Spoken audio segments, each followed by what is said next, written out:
नमस्कार, मैं हूँ डॉक्टर राजीव पथरी और आप देख रहे हैं लाइव हिंदुस्तान चर्चा। आज हम चर्चा करने जा रहे हैं कि लोगों की खून-पसीने की कमाई को क्रिप्टो करेंसी के नाम पे लूटा जा रहा है और ये मामला विधानसभा के अंदर गूंजा। लगभग 2000 करोड़ का हिमाचलियों के साथ फाइनेंशियल फ्रॉड हो चुका है। मामले को उठाया है निर्दलीय विधायक हैं देरा से होशियार सिंह जी। उन्होंने मामले को उठाया। हालाँकि 2019 से लोग निवेश कर रहे हैं क्रिप्टो करेंसी में। रसूखदार लोग उनसे निवेश करवा रहे हैं कि पैसे आपको आप ₹1000 लगाओ, आपको लाख रुपया मिलेगा, आप 10,000 लगाओ, आपको 1 करोड़ मिलेगा। ऐसे-ऐसे झांसे दिए जा रहे हैं और लगभग सरकार ने भी मान लिया है कि 550 करोड़ का फ्रॉड तो उनके ध्यान में है और 425 लोग इसके लपेटे में आए हैं। लेकिन ये मामला बहुत बड़ा है क्योंकि सरकार की तरफ से 56 शिकायतें आई लेकिन कार्रवाई सिर्फ 6 एफआईआर दर्ज होती है। इसका मतलब है कि कहीं न कहीं कोई दिक्कत थी। अब सरकार ने मुख्यमंत्री मुकेश अग्निहोत्री ने उस दिन विधानसभा के अंदर बताया कि एसआईटी गठित कर दी गई है अब डीआईजी अभिषेक दुल्लत की अध्यक्षता में, अब वो उन मामलों को देखेगी। लेकिन हिमाचलियों के साथ फ्रॉड बढ़ता जा रहा है, कहीं न कहीं राजनीतिक संरक्षण के आरोप भी लगते आए हैं इस पे। ये आज हम इसी विषय पे चर्चा करने जा रहे हैं। हमारे साथ चर्चा में भाग ले रहे हैं देहरा के विधायक हैं होशियार सिंह जी, वो हमारे साथ जुड़े हैं। भाजपा के प्रदेश प्रवक्ता संजय शर्मा जी हमारे साथ जुड़े हैं और कुशल जेट्टी जी कांग्रेस पार्टी के प्रदेश प्रवक्ता हैं, वो हमारे साथ आज जुड़े हैं। तो होशियार जी, सबसे पहले मैं आपके पास आऊँगा। ये बड़ा मामला था, लंबे समय से इसको कोई भी राजनेता उजागर नहीं कर रहा था। आपने बड़ी हिम्मत दिखाई क्योंकि लोग पहले भी लूट चुके हैं। चिट फंड कंपनियाँ एक दौर में 90 के दशक में जब खुली थी और बहुत बुरा हाल हुआ लोगों का, करोड़ों रुपया फँस गया, आज तक नहीं उनको मिला। और अब ये फ्रॉड तो बिटकॉइन के साथ कहीं न कहीं ब्लॉकचेन के साथ जुड़ा है, वर्चुअल करेंसी है, इसका तो कुछ पता ही नहीं लगता कि कहाँ निवेश हो रहा है, कहाँ से आएगा, क्या है? तो इस मामले पे थोड़ा प्रकाश डालें कि आपके ध्यान में कैसे मामला आया और इसकी क्या आप थोड़ी तह तक भी गए हैं, क्या है ये सारा मामला? जी, जी, शायद। बिल्कुल डॉक्टर राजीव जी, आपका जो ये प्रश्न है, ये वाक़ई मैंने ये विधानसभा में इस मुद्दे को उठाया और मैं पहला एमएलए हूँ हिमाचल प्रदेश से जिसने इस मुद्दे को रखा है। मेरे ध्यान में ये मुद्दा जो था ये 2018 से ही चला हुआ है। ये जो भी एजेंसियाँ हैं कोई अलग-अलग नामों से ये आती है। जैसे कभी ये पीएसीएल के नाम पे आई थी, अब जानते हैं उनके ओनर्स आज भी जेल में हैं। फिर ये जी, दिशा वर्करों के नाम पे आया 2018 में। उसके बाद 2021 में ये क्रिप्टो करेंसी का मामला आया। यहाँ पर ऐसे एक लालच दी गई लोगों को कि जैसे कि 6 महीने में पैसा 3 गुना, 9 महीने में आपका पैसा 5 गुना, 1 साल में आपका पैसा जो है 10 गुना करके हम आपको देंगे। और ये जी, जो गैंग इतनी सक्रिय है कि गाँव-गाँव में, घर-घर तक ये गैंग पहुँची हुई है, घर-घर में। तो इतने थोड़े समय में इतना बड़ा नेटवर्क कैसे हो सकता है? तभी हमने कहा कि जी, ये एक मार्केटिंग स्ट्रैटेजी इन्होंने ऐसी बनाई कि there are 3 fishes. One is the large fish जो सामने नज़र नहीं आती, एक मिडल लेवल की फिश और एक लो लेवल। जो लो लेवल की फिश है तो ये गाँव-गाँव में चली गई है। ये डिस्ट्रीब्यूट हो जी, चुकी है। जिनका हमने सही मायने में कहा कि जो मेरे देरा में फ्रॉड हुआ, वो पॉलिटिकली चादर उड़े हुए संगठन के लोग हैं। जिनका नाम अब हमने दे चुके हैं, जिनके नाम पे कल 30 एफआईआर लॉन्च हुई है देरा में। ऐसे 425 लोगों से पैसे लिए गए, किसी से 10 लाख, किसी से 5 लाख, किसी से 7.5 लाख। इस तरह से ऑफिशियल फिगर जो हमारे हाथ में डॉक्यूमेंट्स आए, इन्हीं के वेबसाइट से हमने डॉक्यूमेंट निकाले, जी, तो वैसे 450 लोगों से पैसा लिया गया। और जो गवर्नमेंट सरकारी पैसा गया, जैसे कोई जेई है, कोई कर्मचारी है, पुलिस अधिकारी है, इनके कोई रिकॉर्ड नहीं है इनका। अगर इनको भी मैं जोड़ूं तो देरा में ही 25 करोड़ का फ्रॉड हो चुका है, ओनली इन वन कॉन्स्टिट्यूंसी। जी, तब जाकर के हमने इसको विधानसभा में उठाया कि इसके ऊपर जो है जल्द से जल्द कार्रवाई की जाए, एसआईटी का गठन किया जाए या किसी हाई कोर्ट के जज के अंडर इसकी जो है छानबीन की जाए। और इस बात को रखा और फिर हमारे माननीय मुख्यमंत्री जी अग्निहोत्री जी ने एसआईटी का गठन किया और एसआईटी टीम बन चुकी है और इसकी जो है छानबीन शुरू हो गई है। और एक दिन में कल हमने 30 एफआईआर देरा में लॉन्च की है और रोज अब लोग बड़ी संख्या में आ रहे हैं जब उन्हें पता चल रहा है कि नहीं हमारे पैसे डूब चुके हैं। अब वो आ रहे हैं, आगे बढ़ रहे हैं। जिन्हें डराया गया कि आप मत आओ, हम आपको पैसे दे देंगे, आप कंप्लेंट मत करो, पिछले 2 साल से उन्हें आने नहीं दिया गया, पर अब लोग आने लग पड़े। जी, तो शायद जी इसमें एक जो ये ब्लॉकचेन वाला वर्चुअल करेंसी है, ये इसमें एक बड़ा फ्रॉड पीछे भी आया था कि मंडी में भी आया था कि बॉम्बे जी, में सॉफ्टवेयर बना, ठीक है? जी, और फर्जी सॉफ्टवेयर बना। ये कंपनियाँ जैसे एक कंपनी में किसी ने 40,000 लगा दिए, उसको बताया जाता है कि तुम्हें 40 लाख मिल जाएँगे, है ना? इतने समय जी, बाद शुरू में विथड्रॉल उनकी एक आधी कर देते हैं, फिर वो कंपनी का नाम भी बदल देते हैं। कंपनियाँ बिल्कुल, बदलती रहती हैं और उनके पैसा जो है वो और लगा देते हैं वो। जिसने 40 लगाया वो फिर 4 लाख, 10 लाख, 20 लाख भी लगा देता है, लालच में आके। इन्होंने ऐसा नेटवर्क बनाया और मंडी में बिल्कुल, जो थी वो तो बिल्कुल भी सॉफ्टवेयर बॉम्बे में बना के उन्होंने तो 25 करोड़ का सीधा ही फ्रॉड कर दिया। वो उस मामले में बिल्कुल। कुछ लोग पकड़े गए हैं। जी, जी, जी, ये जो सॉफ्टवेयर बनता है, ये बेंगलोर में बनता है और चेन्नई में बनता है, और ये बड़े जी, सस्ते में बनता है, 1.5-2 लाख में ये सॉफ्टवेयर बन जाता है। और जैसे हमने अभी आपको मैं बताऊँ कुछ कंपनियों के नाम है, आरवीसी कॉइन, एलएनपीटी, जिसका कोई ऑफिस नहीं है, फिर आपके क्यूएफएक्स ट्रेड लिमिटेड, जो जीरकपुर में है, और अभी-अभी उनका जो मालिक था वो नवाब अली था जो दुबई भाग गया। वो जी, और दुबई से वो शिफ्ट करके वहां से बिजनेस कर रहा है। वहां के डायरेक्टर जो है एक रजिंदर सूद है, जो हिमाचली हैं। और ऐसे कई लोग हैं जो ये जाली सॉफ्टवेयर बना करके लोगों को ठग रहे हैं और लोगों को जो है गुमराह कर रहे हैं और हमारे गरीब लोगों का पैसा लूट रहे हैं। और आप अगर देखें तो सबसे ज्यादा नेटवर्क जो है हिमाचल में और हिमाचल के आसपास के इलाके, चंडीगढ़, मोहाली, इन इलाकों में जो है ये बहुत बड़े पैमाने पे चला हुआ है। ना लोगों में अवेयरनेस भी कम है क्योंकि जब भी चंडीगढ़ में चिट फंड कंपनी आई थी उस दौर में बहुत ज़्यादा आई थी चंडीगढ़ से ही और हिमाचल जी, सबसे ज़्यादा लूटा था उस दौर में भी 90 के दशक सबसे में ज्यादा भी। आज भी हिमाचल ही लूटा गया है, आज भी। तो एक अवेयरनेस की जी, बहुत जरूरत है, और इसीलिए हमने कहा कि इनके एजेंट्स कौन है। अब जैसे मैं निष्पक्ष रूप में बात करूंगा, जो हमने देखा मेरे जी, विधानसभा की बात करूंगा, बाकियों का मुझे नहीं पता।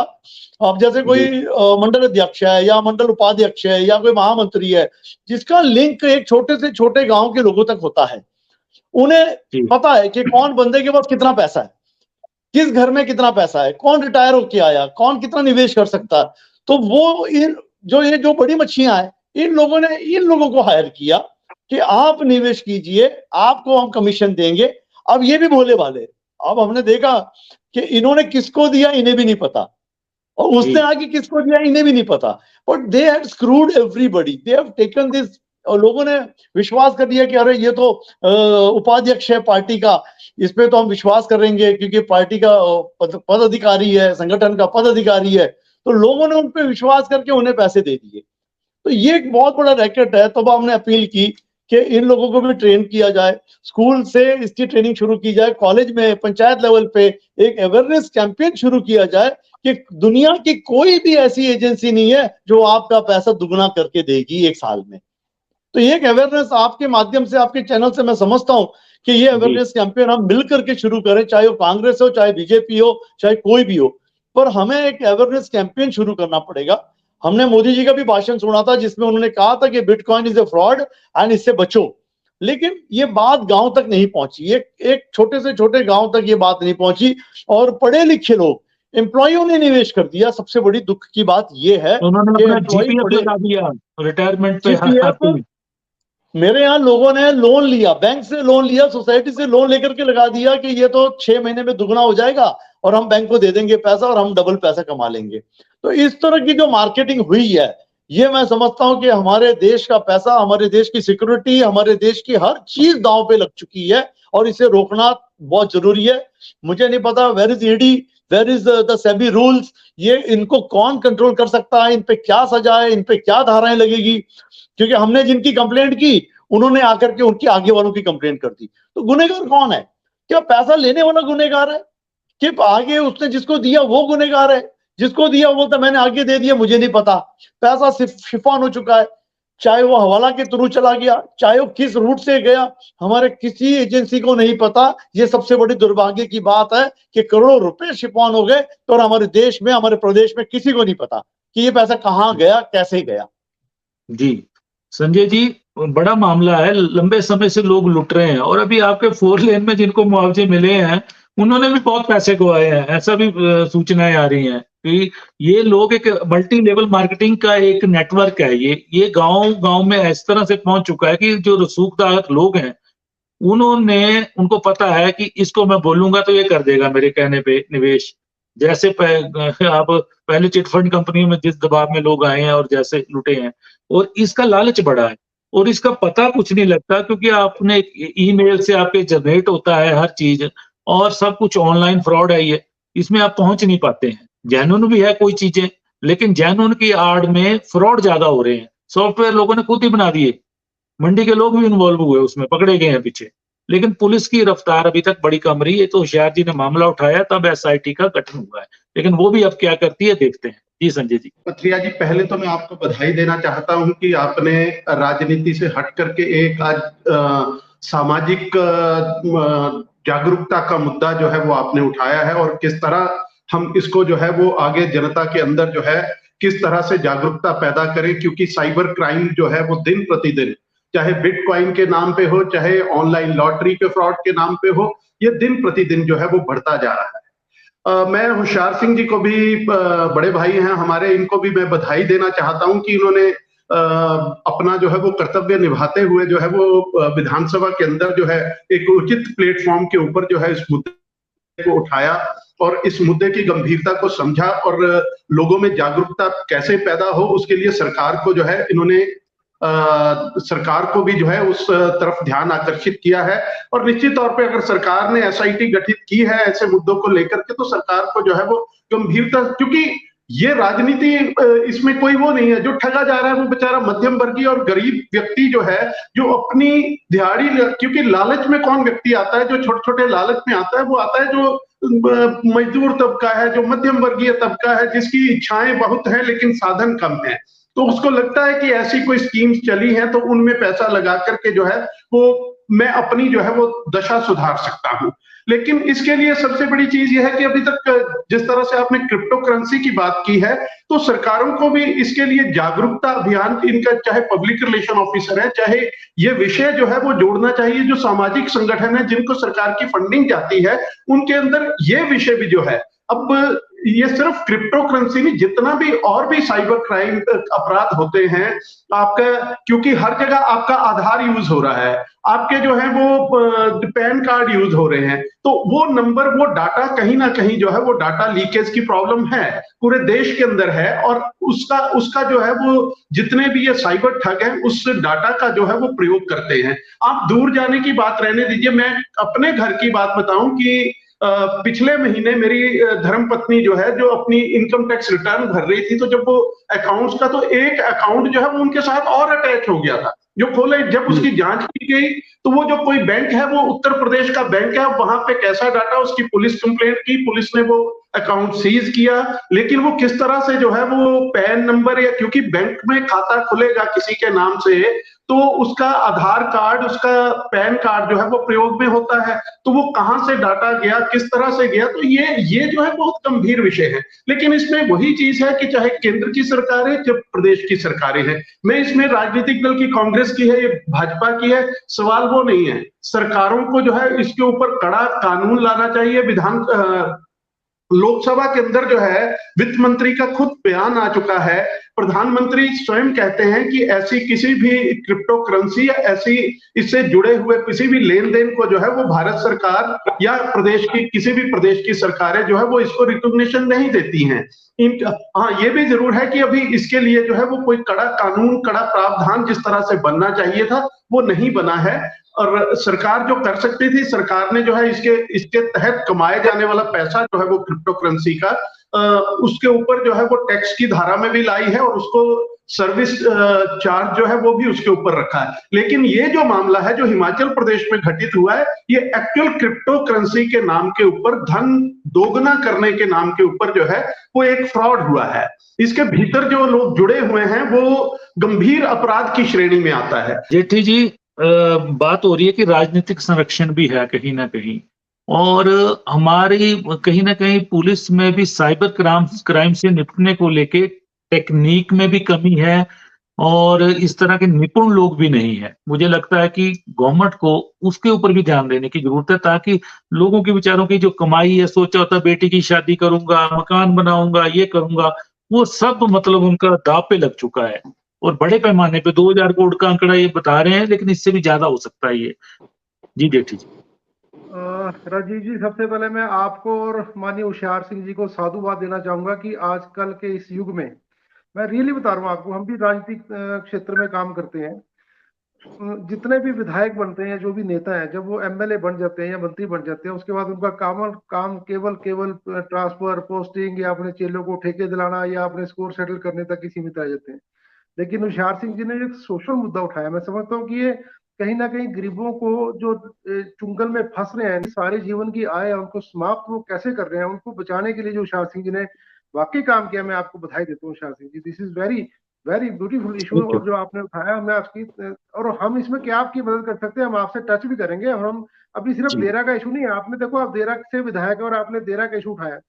अब बात यह है कि दरअसल आज से नहीं, ये शुरू से ही जो ये ऐसे ऐसे लोग हैं, जो करप्ट लोग हैं या जो बेईमान लोग हैं, वो शुरू से ही आम लोगों को ठगने का काम करते हैं। लेकिन समय के मुताबिक उनका स्टाइल चेंज होता जा रहा है। जैसे जैसे एडवांस टेक्नोलॉजी आ रही है, उस हिसाब से उनका स्तर भी बदलता जा रहा है। मुझे याद है कि पहले जमाने में एक हमारे यहाँ भी खुला था सोलन में कि आप पैसा एक खिड़की से दो और दूसरी खिड़की से डबल करके ले लो। हमारे सामने अपने अपने आंखों से देखा है। वो लोग क्या करते हैं, लाइन में लग जाते हैं। देने वाले तो फटाफट दे रहा है पैसा, जो डबल करके दे रहे हैं वो आधा आधा घंटा लगा रहा है देने में। तो वो कलेक्ट तो कर लेते हैं करोड़ों रुपए, देते हैं लाख रुपए, और रात को वो फिर अपना ऑफिस बंद करके भाग जाते हैं। कितनी हमने चिट फंड कंपनियां देखी हैं, कितने मैंने ऐसे लोग देखे हैं। मैं कुछ वर्ष पहले किसी एसपी साहब के साथ बैठा था, तो एसपी साहब ने बोला भी यहाँ पर एक पंफलेट आया है मार्केट में कि उन्होंने कहा कि भाई एक सोफा ले जो 2000 में, बड़े डबल बेड ले जो 1000 रुपये में।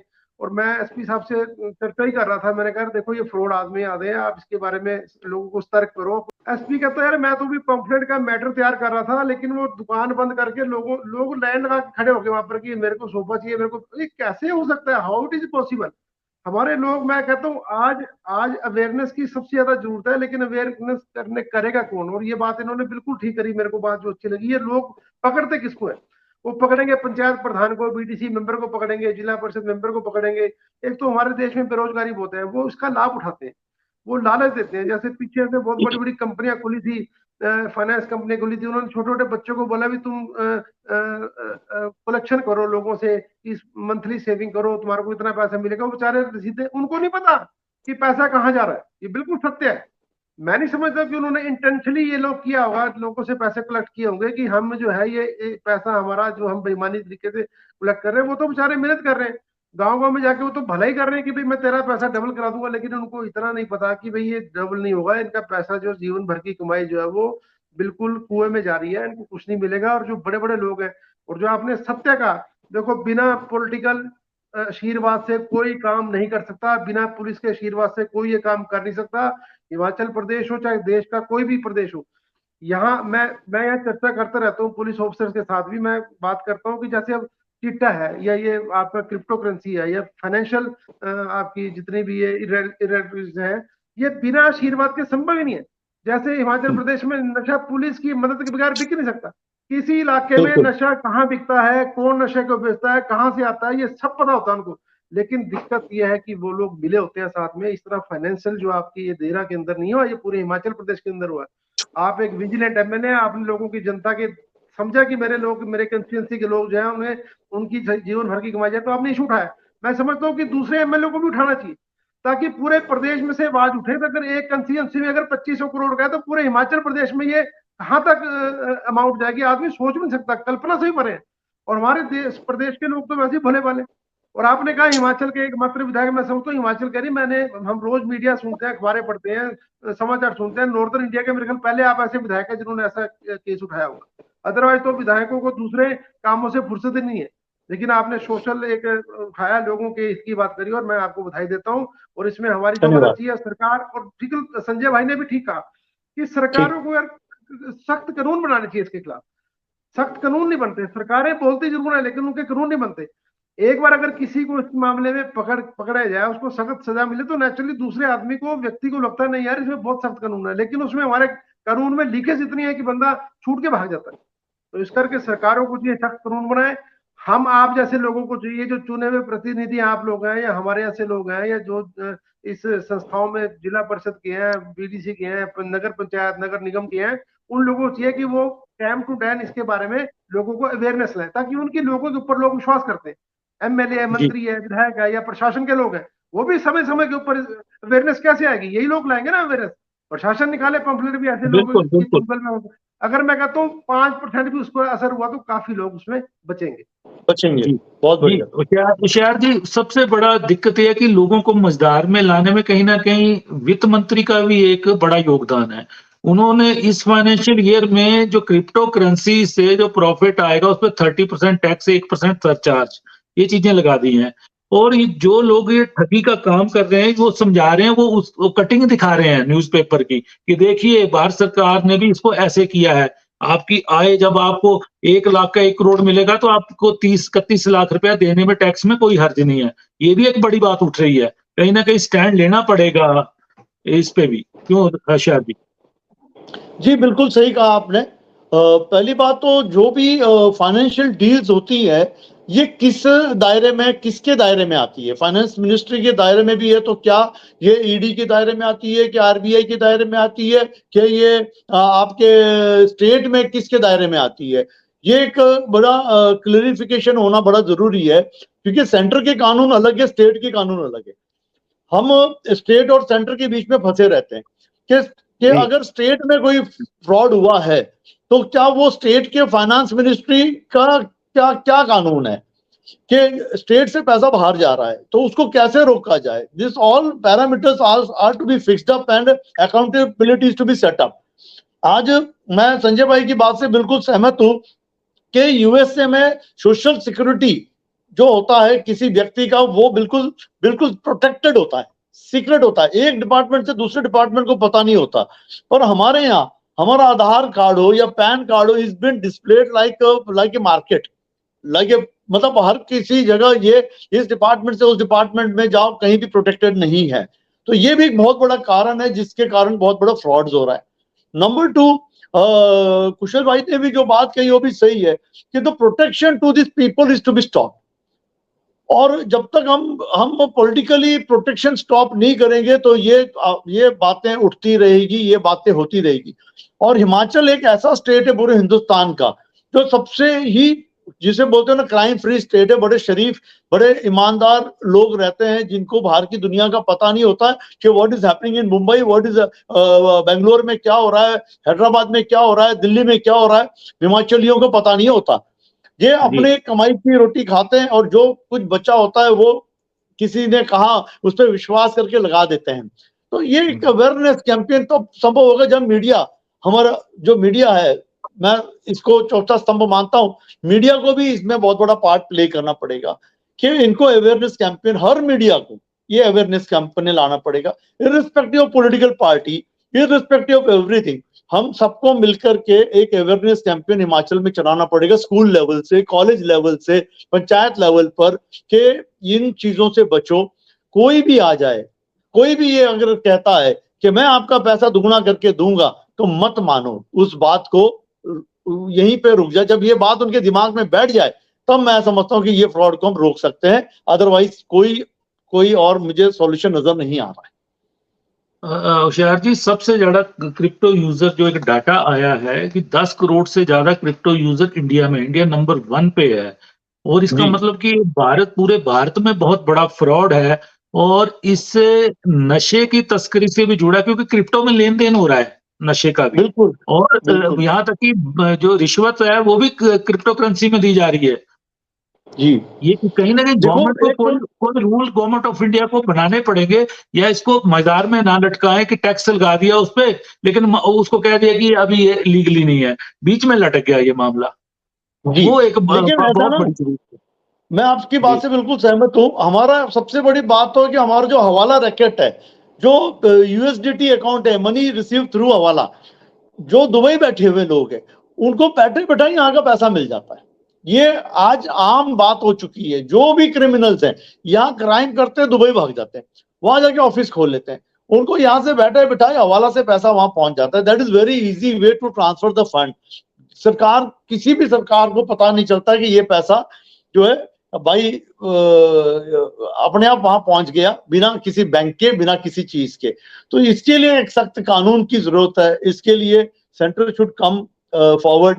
अब जैसे कई लोग हैं, देखो ताहिर हुसैन है सेटल्ड इन दुबई, ठीक है, आपके वो जो थे Nawab Ali settled in Dubai, कितने करोड़ों का घपला हुआ है, हजारों करोड़ का घपला हुआ है, हम उनको ट्रैक ही नहीं कर पाए, वो चले गए। अभी एक हिमाचल के जो पांच जो टॉप के थे उसमें से भी अभी पता चला कल पिछले 2 दिन पहले कि एक दुबई भाग गया। वो कैसे चला गया दुबई? उसको रोका क्यों नहीं गया? उसको वीजा कैसे मिल गया? उसको इमिग्रेशन में रोका क्यों नहीं गया? इतने बड़े फ्रॉड हो रहे हैं और वो आसानी से चले जा रहे हैं आउट ऑफ कंट्री। तो where our security agencies are there, where हमारे सरकार की एजेंसी यहाँ कहाँ है? उसको रोका क्यों नहीं गया? ये एक बहुत बड़ा सवाल बनता है हमारे देश की सिक्योरिटी के साथ, ये नशे के साथ। क्या वो पैसा टेरर एक्टिविटी में जा रहा है? क्या वो पैसा जो है ड्रग्स में जा रहा है? वो पैसा कहाँ जा रहा है? तो इसके ऊपर जो है सख्त से सख्त कानून बनाना मैं समझता हूँ कि आवश्यक है। कड़ी सी कड़ा सजा देना चाहिए, इनकी प्रॉपर्टीज जब्त होनी चाहिए, इनके जो भी सख्त कानून है वो बनाना चाहिए, चाहे स्टेट लेवल का कानून हो। जैसे पिछले 10 दिन पहले पंजाब ने कहा कि हम 10 साल की सजा का कानून बनाएंगे जो भी मनी लॉन्ड्रिंग करेगा। तो इस किस्म का हर स्टेट को कानून बनाना बड़ा जरूरी है जी, क्योंकि मुझे लगता है कि वैश्विक स्तर पे ही इसके लिए क्रिप्टो के लिए कुछ करना पड़ेगा, क्योंकि ठीक है, आतंकवाद के लिए, नशाखोरी के लिए, रिश्वतखोरी के लिए, भ्रष्टाचार के लिए ये क्रिप्टो यूज हो रही है और बड़े पैमाने पे आगे यूज भी होगी। किसी ने पैसे देने हैं, क्रिप्टो में डाल दिया, क्योंकि ये सारा ऑनलाइन है और इसके जो मास्टर कंप्यूटर हैं वो विदेशों में हैं और जो इन कंपनियों से जुड़े लोग हैं वो जो विदेशों में घुस जाते हैं, भाग जाते हैं, वो ट्रीटी का लाभ उठाते हैं कि इंडिया के साथ इसकी ट्रीटी ऐसे है, हम पे हाथ नहीं डलेगा, ये नहीं डलेगा। तो मुझे लगता है कि सबसे जरूरी है ये कि वैश्विक स्तर पे सारे देश एक हो, क्योंकि ये कल को लोगों के खाते जीरो हो जाएंगे जिस हिसाब से ये। बिल्कुल सही कहा आपने सर, मैं आपसे बिल्कुल सहमत हूँ जी। जेठी जी, अब सवाल ये है कि शिकायतें देखिए 56 आई उस समय और 6 पे एफआईआर दर्ज की। कहीं ना कहीं पुलिस भी राजनीतिक संरक्षण में है। ये तो आरोप होशियार जी का ठीक है, 56 शिकायतें आती हैं, 6 पे एफआईआर होती है, बाकी 50 पे नहीं होती है। अभी जिस दिन से विधानसभा में मामला उठाया उसके बाद देखिए इन्होंने पिछले कल भी 30 एफआईआर दर्ज हुई हैं। लोगों ने लग और अब पुलिस कर रही है, क्योंकि अब एश्योरेंस दी गई है विधानसभा के अंदर कि अब इस पे एसआईटी गठित है और एसआईटी भी अभिषेक दुल्लर काफी गवर्नमेंट ऑफ इंडिया में काम किया, उनकी अध्यक्षता में की गई है। तो ईडी को मामले देने की भी बात हुई, जब मंडी में फ्रॉड आया बात चली कि ईडी को मामला देते हैं, लेकिन पुलिस ने आज तक वो मामला ईडी को भी नहीं दिया है। नहीं, मुझे लगता है कि जैसे अब उप मुख्यमंत्री जी ने इसमें एसआईटी का गठन किया, थोड़ा सा समय लगेगा, लेकिन सरकार इस मामले में बिल्कुल खुले मन से तैयार है कि हम ये फ्रॉड हिमाचल प्रदेश में होने नहीं देंगे। थोड़ा सा समय तो लगेगा। और मुझे ये बात बिल्कुल आपकी ठीक लगी कि जैसे उस केंद्रीय वित्त मंत्री ने 30% इसके ऊपर टैक्स लगाया, तो उससे इन लोगों को एक बहाना मिल जाता है कि ये लीगलाइज्ड है, आप 30% टैक्स, तो ये भी नहीं होना चाहिए। उनको बिल्कुल क्लियर करना चाहिए था कि भी ये टोटली क्रिप्टो करेंसी और इसमें जो ट्रांजेक्शन है वो बिल्कुल इलीगल केस में आएगी। हम उसमें 30% टैक्स लेके हमने थोड़ी सी उनको छूट दे दी कि ये लीगलाइज्ड है। और दूसरा, ये जो क्रिप्टो करेंसी है, मैं समझता हूँ कि आतंकवाद, नशा और क्रिप्टो करेंसी, ये तीनों एक ही चीज है, तीनों आपस में इंटरलिंक्ड है। चाहे वो आपका कनाडा के अंदर आप आजकल जो हो रहा है आप देख रहे हैं, या किसी और देश के अंदर भारत में जो मदद आ रही है, पाकिस्तान से ड्रोन से जो आपके नशे की चीजें आ रही है, सारी आपस में इंटरकनेक्टेड है, ये सब लोग आपस में मिले हुए हैं। इन्होंने विभाग आपस में बांट रखे हैं, भी तू क्रिप्टो करेंसी देखेगा, तू ये चिट्टा देखेगा और तू आतंकवाद देखेगा। मुझे लगता है सब, और हर एक सरकार को सीरियस होना चाहिए। और जहां तक होशियार सिंह जी ने कहा कि भाई, मैंने अभी जो सुना कि भी सरकारों को पता नहीं लगता, हवाला से पैसे लेता है, मुझे लगता है सरकारों को सब नहीं तो कुछ कुछ तो पता होगा, लेकिन इच्छा शक्ति चाहिए काम करने के लिए। जैसे आप विधायक हैं, क्या समझते हैं 68 विधायक है हिमाचल प्रदेश के अंदर, क्या 68 विधायकों में केवल एक ही विधायक को पता है कि क्रिप्टो करेंसी से लोग ठगे जा रहे हैं? आपकी इच्छा शक्ति थी, आपने कहा कि मैं इसको सामने लेके आऊं फ्रॉड को, तो सामने आया। अगर हर एक विधायक, हर एक सरकार चाहे कि मैं इसको रोकना चाहूं, प्रयास किए जा सकते हैं। सफलता कितनी मिलती है वो बात की बात है, लेकिन अगर प्रयास किए जाएं, हमने इसको नहीं होने दिया, हमने चिट्टा नहीं बेचने देना, हमने क्रिप्टो करेंसी के तहत लोगों को नहीं ठगने देना, अगर एक प्रयास किया जाए, उसमें सफलता कितनी मिलेगी वो बात की बात होती है। लेकिन एक इच्छा शक्ति चाहिए कि मैंने ये काम नहीं होने देना। मैं समझता हूँ कि जैसे आपने इच्छा शक्ति दिखाई है, ऐसी सरकारों को भी इच्छा शक्ति दिखानी चाहिए कि हम ये अपने, कम से कम अपने इलाके में हम ये फ्रॉड नहीं होने देंगे। सरकार प्रदेश का ध्यान रखे और जो हर एक एमएलए वो अपनी अपनी कंस्टिट्यूएंसी का, कम से कम आपसे सीख ले 68 विधायक कि अब एक देरा जैसी, हम देरा को कोई बहुत बढ़िया मेट्रो सिटी नहीं है देरा एक बहुत बड़ा उपनगर या एक बड़ा महानगर भी नहीं है देरा। छोटा सा मेरे कस्बा। ऐसे ग्रामीण क्षेत्र में 2500 करोड़ का फ्रॉड हो जाए तो सोलन, शिमला, मंडी, कुल्लू, मनाली में क्या हो रहा होगा, अब आप खुद बहुत ज्यादा है, बहुत ज्यादा। चलिए, आज हम चर्चा कर रहे थे कि क्रिप्टो करेंसी के नाम पे हिमाचल प्रदेश में 2000 करोड़ के करीब का फ्रॉड लोगों के साथ हो गया। लोगों की खून पसीने की कमाई चली गई है, उसका कोई पता नहीं वो आएगी कि नहीं आएगी। लेकिन अब एसआईटी का गठन हुआ है, अब लोगों को उम्मीदें हैं, और पुलिस ने अब, पहले पता नहीं पुलिस क्यों उस पर एफआईआर दर्ज नहीं कर रही थी, अब लगातार एफआईआर दर्ज करनी शुरू कर दी है। पिछले कल ही 30 एफआईआर दर्ज हुई हैं। तो मामले की जड़ तक भी जाया जाएगा, जरूरत पड़ी तो पुलिस मामले का, एसआईटी इस मामले को आगे जांच करके ईडी को भी सौंप सकती है, तो लोग हिमाचल प्रदेश के बच सकते हैं। क्रिप्टो करेंसी का प्रयोग कहीं ना कहीं माफिया तो नहीं कर रहा, नशे के लिए तो नहीं हो रहा, भ्रष्टाचार के लिए तो नहीं हो रहा, आतंकवाद के तो लिए तो नहीं हो रहा। ये सब एक बड़े प्रश्न है। तो आज हमने इसी विषय पर चर्चा की, आप सबने चर्चा में भाग लिया, मैं आप सबका धन्यवाद करता हूँ।